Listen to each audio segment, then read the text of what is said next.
we're here today to present Spillopel, an innovative solution to remove the subsurface oil from seawater. My name is Andrea, and with me today we have Orysia. Our other partner, Laura, is at our booth, and Ryan will be joining us later to answer any questions. He's sitting over there. Oil spills cause catastrophic and permanent environmental damage. In 1991, the largest oil spill occurred in the Gulf of Mexico, and creating a 4-inch thick oil slick spanning 4,000 square miles.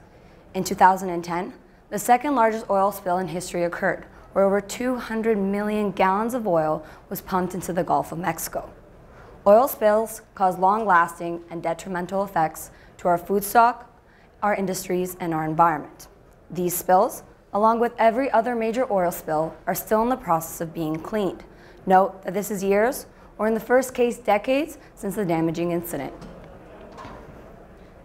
Currently, there are 4 commonly used oil recovery techniques: booms to encompass the spill, in situ burning to remove the volatile oil from the surface, skimmers to collect the remaining oil that's contained within the boom, and harsh chemicals to emulsify the oil into tiny droplets that remain suspended underwater and end up on the ocean floor.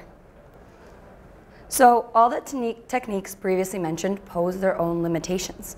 Skimmers and booms are limited by their ability to only collect surface oil, and even then leakages are quite common. They do not absorb any emulsified oil, and the disposal of these techniques or items pose many challenges. Harsh chemicals or dispersants don't absorb any oil at all. They emulsify oil enough for it to settle on the bottom of the ocean floor, forming oil lakes. Not to mention that when these chemicals interact with the oil, they have a synergistic effect and increase the toxicity of the oil by 52 times. So essentially, the purpose of these chemicals is to prevent the oil from reaching the shore. These chemicals hide the problem. They do not solve it. Dispersants were used in an extreme amount during the 2010 Deep Horizon oil spill, also known as the BP oil spill. These chemicals caused the oil to glob together, sinking to the bottom of the ocean.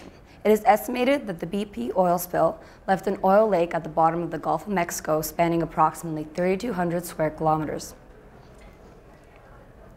Out of sight, out of mind. The concept that what can't be seen doesn't have to be cleaned, but at what cost? Our solution to you is Spillopel. Spillopel is developing an innovative solution to mitigate the costs and the risks associated with an oil spill cleanup. The solution is simple. It's a particle that's capable of capturing subsurface oil that will sink due to the heavy hydrophilic shell. It is in combination with its polymeric core that only absorbs oil. With this shell, as it sinks, it can reach the subsurface oil.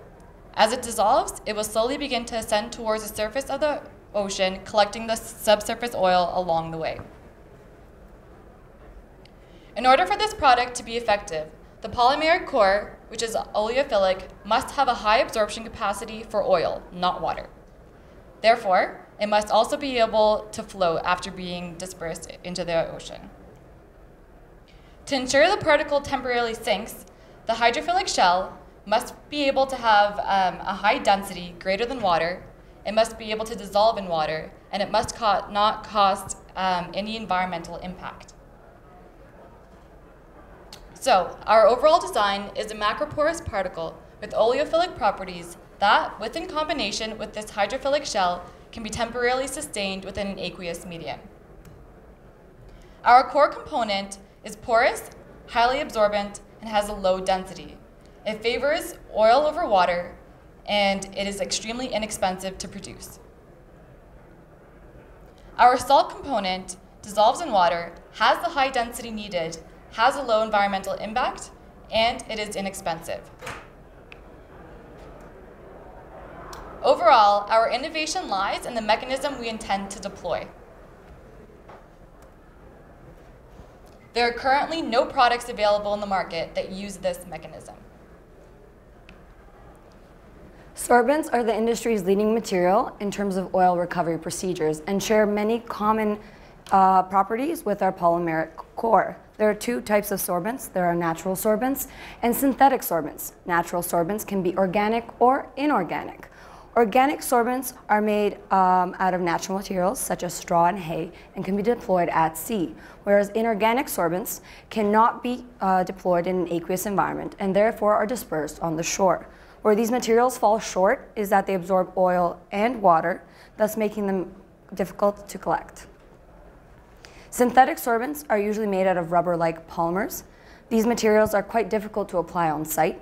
They are limited by the type of oil they can absorb, and they have minimal disposal options. In terms of innovative approaches to oil sorption, they're all currently being fabricated in lab. Some examples include a high surface area graphene sponge, a magnetic nanomaterial, as well as an oil SAP, otherwise known as the superabsorbent polymer. Critical setbacks in these designs prove why spill-uphill is a more viable option. For instance, the graphene sponge is quite difficult and expensive to mass produce, whereas the magnetic nanomaterial is quite difficult to deploy and retrieve. And in terms of the oil SAP, or the superabsorbent polymer, it requires a very intricate fabrication procedure, which is difficult to mass produce. To produce our polymer, we use a high internal phase emulsion polymerization technique, also known as polyhype. We use this technique because it creates highly porous and low-density polymers. It is applicable, and we can use a variety of materials to make polymers with it. It's a very simple procedure and is extremely easy to scale up. On the images on the right, you can see a demonstration of a polymer made using polyhype. As the water content increases, the porosity in turn increases. However, as the amount of cross-linking agent was added, the connectivity between the polymer also increased and the pore sizes decreased. Our solution underwent many changes. We first started with a polymer that did not absorb oil and cross-link as expected. However, when we talked to Professor Gauthier, the advice he provided allowed us to come up with our final optimized solution. Our organic solution contained the monomers isoprene and styrene, with a cross-linking agent divinyl benzene, and an emulsifying agent was also added, and that was span 80. For our aqueous solution, water was added, and the initiator potassium persulfate was also added. 90% of the volume was aqueous, and the additional 10% was organic. The aqueous solution was slowly added to the organic solution, and when completely mixed, it was mixed for 20 additional minutes, cured in a polymer in a hot bath, and dried. Here we can see our final polymer that we created, which is an isoprene styrene divinyl benzene polymer.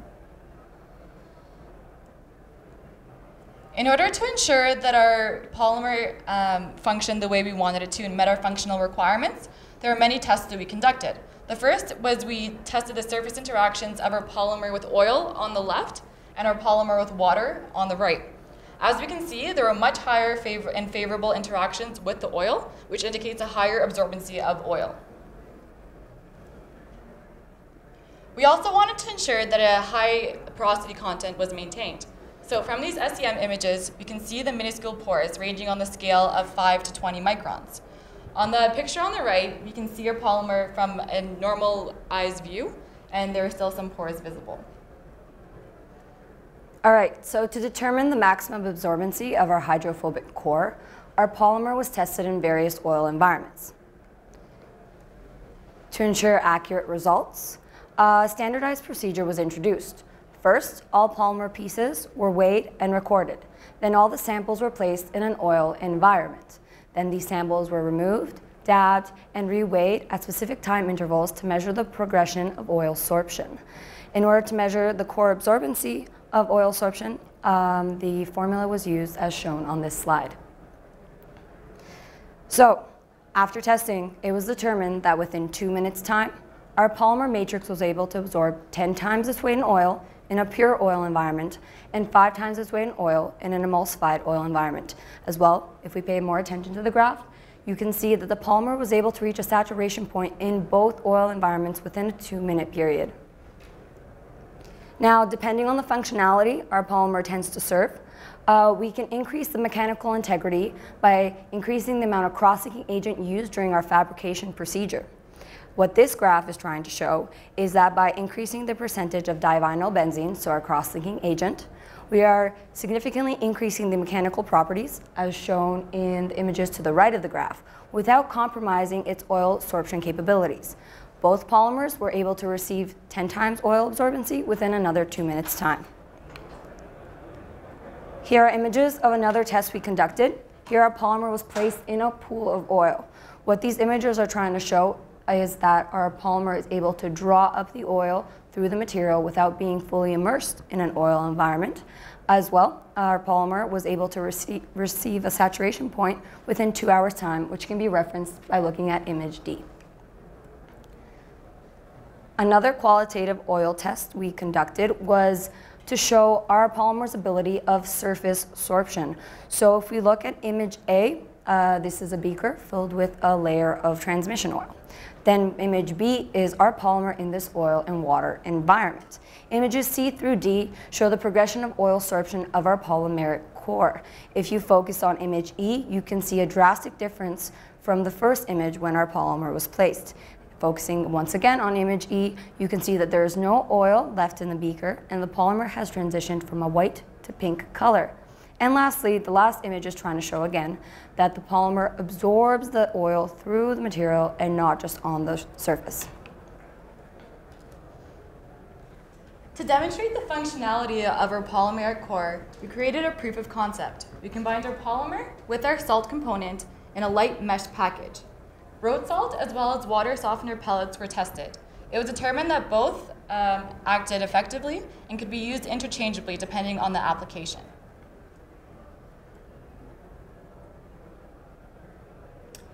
So next we have a video that's going to show our sink-rise mechanism of our proof of concept. In the video we can see our orange mesh package with a polymeric core and our hydrophilic salt.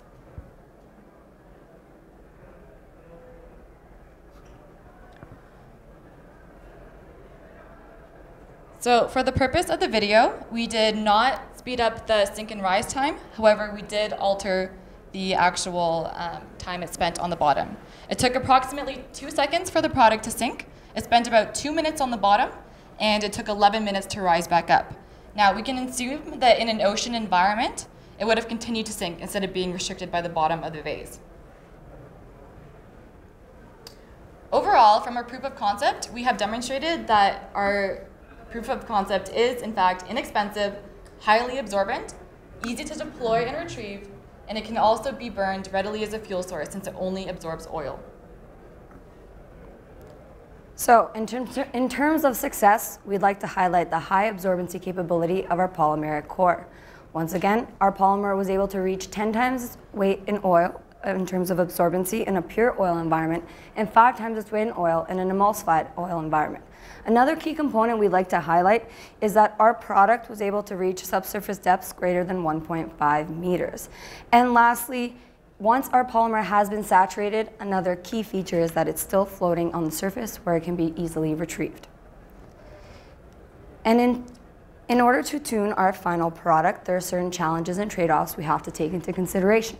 For instance, if we want to improve the polymer's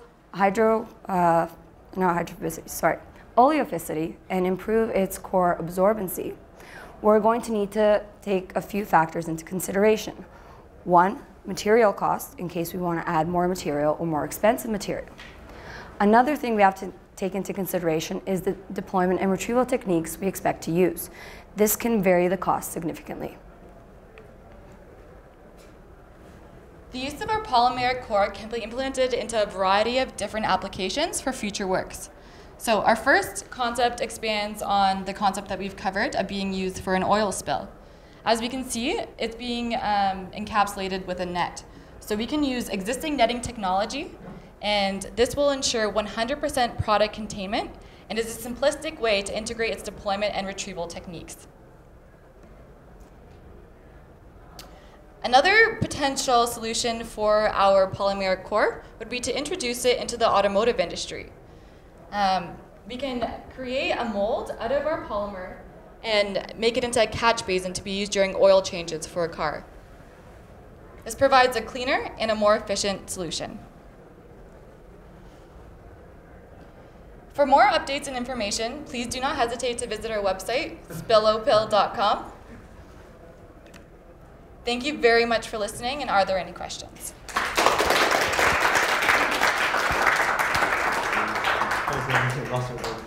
Okay, very interesting concept, and yeah, I really like the idea. So, so the first question is, why do we need to consider the oil under the water? Okay, so when an oil spill occurs, the major oil companies, the first thing that they do is try to hide the problem. They don't want anyone to know that an oil spill occurred. So they fly planes over the polluted ocean, much like when you have a forest fire, so those kind of planes, and they dump a bunch of chemicals, which are known as dispersants. And these dispersants emulsify the oil. And the problem is when the chemicals interact with the oil, they have a synergistic effect, and they increase the toxicity of the oil by 52 times. So now, is it not only affecting the fish and the people using these chemicals, because they're used in an off-label and untested manner, it's affecting us who are using the shore as a nice beach and relaxed area, because it becomes a toxic environment for everyone. Okay, I see. So these dispersants cause the oil to sink to the bottom, and they've found oil lakes within the ocean, and now there's no way to retrieve them. Additionally, the ocean is kind of like a big mixer. It's a huge body of water that's continuously moving. So even naturally, the oil gets emulsified. We see our product as being an addition to the oil absorption techniques that are out there. We're not trying to change the way oil absorption is happening. We're just trying to prevent the use of these chemicals, and we're trying to help solve the emulsified oil issue. I see. And then another one is, so you are using so you're changing the amount of the salt to make it sink to the specific depth, right? Yes. So is there any limit to use that method to make it reach to the bottom of the ocean? Not that we see it. Basically, salt is quite a bit more dense than water, and that density is really the key to deciding whether it's going to sink or float. All right. Okay. So yeah, very nice talk and work. So you are using emulsion formation. So yes. How do you eventually get your material, like that bulk material? How do you remove water? Right, so we use the high emulsion polymerization technique. So for anyone who doesn't know, it's just basically high-speed mixing. 90% is water, 10% was organic. And we just mixed it within our beaker, and we cured it within a hot water bath, and then we basically just let it air dry. So the water evaporates, and it's also part of the reason why it's so porous. It's 90% water and 10% of the organic solution. So it's cured over like a 4-hour period. But for the evaporation purposes, our test was very small. So we could cut it in half, but for our sake, we didn't have that much polymer we needed to deal with. So air drying was effective enough. Yeah, our samples were relatively small. So how do you fill this material with salt? Oh, so we are currently not coating our material with salt. We are containing it within a packet. So in a packet, so like it'd be a mesh netting type of package, we close it off with some type of glue, and inside this package we've weighed the amount of salt and the amount of polymer that actually goes in. So that was for a proof of concept. Our further solutions could contain a shell. Okay. Yeah. No, surfactants are completely benign, so what tailoring did you do for that part of your polymerization? Certainly. So we use span 80 simply because it's very commonly used for this type of polypipe process. So all the references we found in literature were using this surfactant. Since there's such a small amount that we need, we estimate that it's not going to cause a huge toxicity problem in the future, but if we were given more time, we would be able to look into alternative surfactants to use. Fatty acids, salt. Exactly. Okay, I think time is up. If you have interest, visit the website. Okay, thank you.